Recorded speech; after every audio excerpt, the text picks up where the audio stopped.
Mark సువార్త 13వ అధ్యాయము 8వ వచనమండి. జనముల మీదకి జనములను, రాజ్యముల మీదకి రాజ్యములను లేచును. అక్కడక్కడ భూకంపములు కలుగును, కరువులు వచ్చును. ఇవే వేదనకు ప్రారంభము. దేవుడు యొక్క లేఖనము చెప్పుచున్నది. యుద్ధాలు అక్కడక్కడ యుద్ధాలు జరుగుతాయి అన్నాడు. అక్కడక్కడ భూకంపాలు వస్తాయి అన్నాడు. అక్కడక్కడ కరువులు వస్తాయి అన్నాడు. అక్కడక్కడ రాజ్యాల మీదకి రాజ్యాలు లెగుస్తాయి అన్నారు. మనుషుల ప్రేమ అనేది సల్లారిపోతుందని చెప్పాడండి యేసుక్రీస్తు ప్రభువారు. ప్రియక్క చెల్లి తమ్ముడు అన్న, ఈ మాటలు వింటున్నాండి. ఇవన్నీ జరుగుతున్నాయి. ఇవన్నీ అంతానికి రావటానికి సూచన. ఇవన్నీ గుర్తులండి.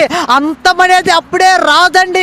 అంతం రావాలంటే ఎన్ని జరగాలి, జరుగుతూ వెళ్ళాలి, అప్పుడే అంతం వస్తుంది.